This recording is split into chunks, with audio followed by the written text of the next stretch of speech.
uTimothewu wokuqala isahluko sesine soqala ukufunda evesini lokuqala. Kepha umoya usho okucacileyo ukuthi ngezikhathi zokugcina abanye bayakuhlubuka ekukholweni, benaka omoya abadukisayo nezifundiso zamadimoni, ngokuzenzisa kwabaqamba amanga, abashiswe uphawu kunembeza wabo. Banqabela ukuganana bethi akuzilwe ukudla akudalayo uNkulunkulu ukuba kwamukelwe ngokubonga yibo abakholwayo nabalaziyo iqiniso, ngokuba konke okudalwe nguNkulunkulu kuhle, akulahlwa lutho uma kwamukelwa ngokubonga, ngokuba kungcweliswa ngezwi likaNkulunkulu nomkhuleko. Nxa ubeka lezo zinto kubazalwane, uyakuba yisikhonzi esihle sikaKristu Jesu, wondliwa ngamazwi okukholwa nesifundiso esihle osilandeleyo.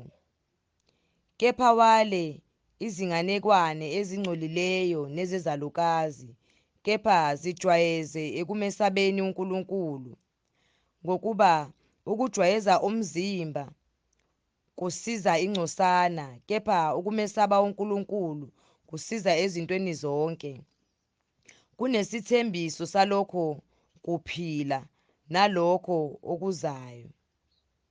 Likholekile lelizwi, lifanele impela ukwamukelwa, ngokuba sikhandlekela lokho, siyashisekeka ngokuba sithembele kuNkulunkulu ophilayo, ongumsindisi wabantu bonke, ikakhulu wabakholwayo.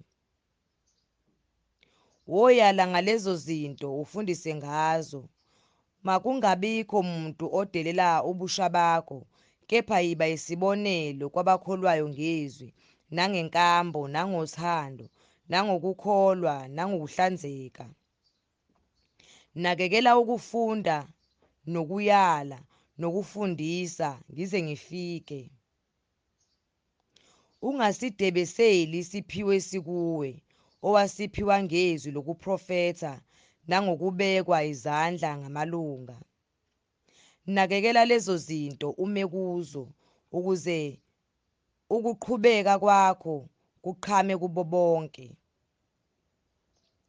Ziqaphele wena kanye nesifundiso ume kulezo zinto, ngokuba ngokwenza lokho uyakuzisindisa wena nabakuzwayo.